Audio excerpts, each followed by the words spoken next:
vamos a seguir hablando sobre el Tren de Aragua, una organización criminal que nació en prisión, creció en un país y se extendió por todo un continente. No se nos olvide que el Tren de Aragua surgió gracias al surgimiento de la figura del PRAN dentro de las prisiones, que ocurrió cuando el gobierno de Maduro perdió el control total de las mismas.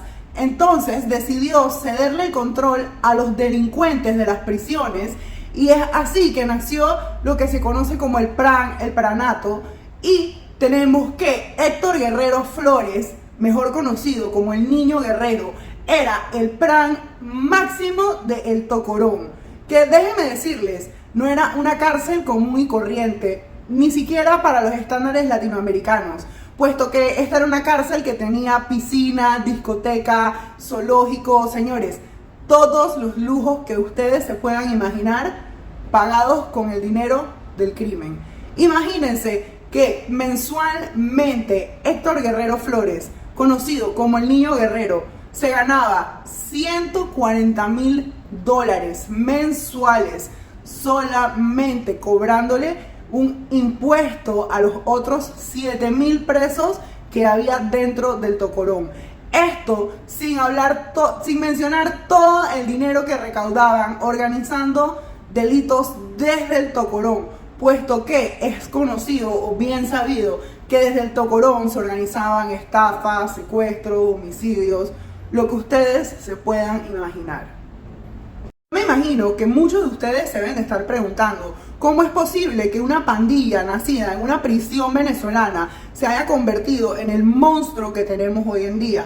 Bueno, resulta que en 2019 la situación en Venezuela era tan grave que no había a quien robar, extorsionar o secuestrar. Por ende, el Tren de Aragua decidió expandir sus operaciones y buscar nuevos mercados. A lo que yo me imagino que ustedes se deben de estar preguntando, ¿y cómo es que han logrado extender sus operaciones? Bueno, explotando la miseria y la tragedia del pueblo venezolano. Cuando digo que se dedican a explotar la miseria y la tragedia del pueblo venezolano, es porque literalmente a las mujeres las utilizan para el tráfico sexual y a los hombres les cobran por cruzar las fronteras. Y es así, señores, que el Tren de Aragua se ha convertido en una transnacional del delito que opera actualmente en Venezuela, Colombia, Perú, Ecuador, Chile, Panamá y sí, Estados Unidos. Es importante señalar que el Tren de Aragua no es la primera organización criminal transnacional, pero sí es la primera organización criminal que se fortalece gracias a la implementación de políticas de fronteras abiertas de gobiernos progresistas de izquierda. En otras palabras, es la primera banda o grupo criminal que se fortalece gracias a las políticas implementadas por los gobiernos de izquierda progresistas. Es gracias a la globalización y estas políticas de fronteras abiertas de gobiernos progresistas de izquierda que el Tren de Aragua es básicamente imparable. ¿Por qué?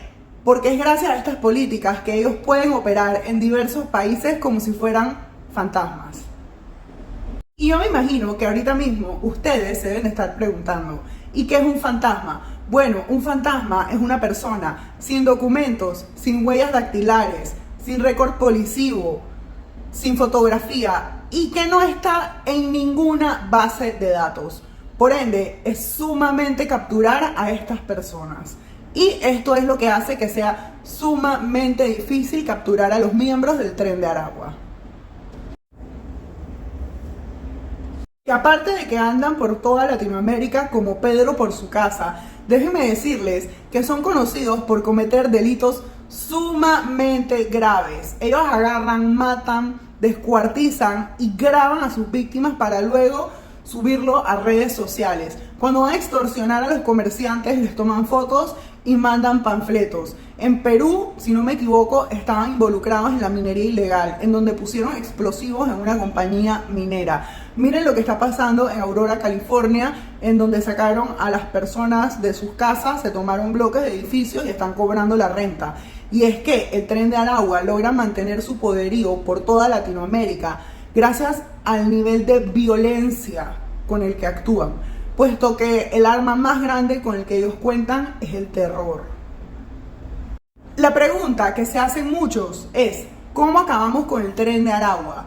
Bueno, según los expertos, para acabar con el Tren de Aragua, lo más importante es capturar a las cabezas de la organización. Héctor Guerrero Flores, mejor conocido como el Niño Guerrero, y señores, su pareja sentimental, Wendy Marbelis Ríos Gómez. Expertos aseguran que ella es la ficha clave para desmantelar el Tren de Aragua, puesto que es actualmente quien está encargada del control territorial, dar órdenes, llevar cuentas, enviar mensajes y es la operadora financiera. Actualmente está siendo buscada en más de 190 países por cobros ilegales, ciberterrorismo, tráfico de drogas y blanqueo de capitales. Y es que es muy difícil acabar con el Tren de Aragua mientras que ella y el Niño Guerrero sigan en libertad, aterrorizando a las personas. Y hay quienes aseguran que si capturan a Wendy Marbelis Ríos Gómez, el Niño Guerrero no va a tener más opción que salir y dar la cara. Me gustaría saber qué opinan ustedes al respecto.